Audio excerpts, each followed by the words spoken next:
प्यार का हुआ खौफनाक अंत, प्यार, धोखा और मौत। प्रेमी ने ही ली अपनी प्रेमिका की चाकू से गोदकर जान। प्रेमिका का गला काटने के बाद अपने मोबाइल पर प्रेमी ने लगाया स्टेटस, लिखा, छोरी तूने जुल्म किया, लेगी जान आशिक की, के गाने की कुछ पंक्तियां डाली। दूसरे स्टेटस में युवती वह खुद की फोटो लगाई और लिखा, माई लाइफ, जो मेरा है वो बस मेरा है, थोड़ा बहुत भी किसी और का नहीं हो सकता, मैं समझौता नहीं कर सकता, लिखकर खुद ने भी फांसी के फंदे पर अपनी यह लीला समाप्त कर ली। इस प्रेम कहानी का ऐसा खौफनाक अंत होगा किसी ने सोचा भी नहीं होगा। इनकी कहानी भी किसी फिल्मी दुनिया से कम नहीं है। ये मामला झुंझुनू जिले के गुड्ढागोड़जी तहसील में हासलसर गांव का है, जिसमें एक प्रेमी व प्रेमिका ने दोनों प्रेम का ऐसा अंत किया जिससे लोग खौफ में आ गए। कहानी कुछ यूं हुई। अर्धरात्रि के बाद एक युवक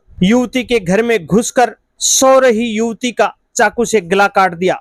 इस दौरान बीच बचाव करने आए युवती के फुफेरे भाई पर भी हमला किया। इसके बाद 10 किमी दूर खेतड़ों की ढाणी छऊ में अपने मामा के घर जाकर युवक ने भी फांसी लगा ली। युवक की मौके पर मौत हो गई, जबकि घायल युवती ने जयपुर ले जाते समय वक्त रास्ते में दम तोड़ दिया।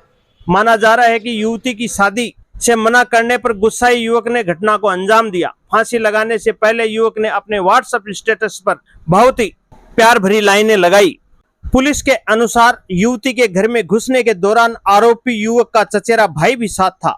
आरोपी मृतक युवक सुरेश, जिसकी उम्र महज 32 साल थी, और मृतका युवती प्रियंका, जिसकी उम्र 20 वर्ष थी, एक ही गांव के रहने वाले थे। सुरेश के हमले से घायल दुड़िया निवासी धर्मवीर सिंह ने बताया कि वह अपने मामा के घर आया हुआ था।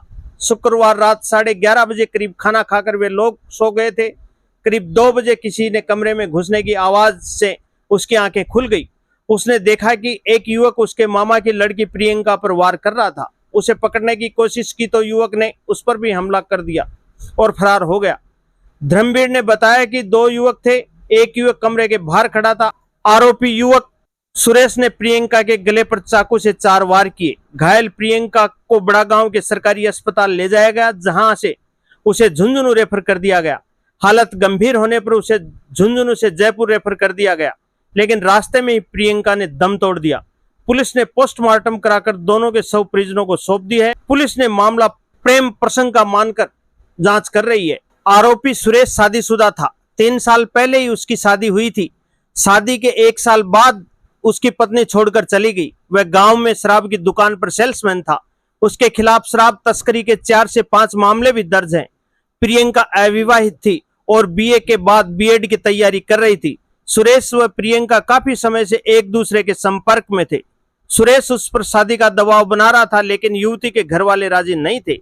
माना जा रहा है कि युवक के इस बात को नाराज होकर घटना को अंजाम दिया। पुलिस के मुताबिक प्रियंका की 10 दिन पहले ही सगाई हुई थी। सुरेश को जब प्रियंका ने ये बात बताई तो उसे नागवार गुजरी।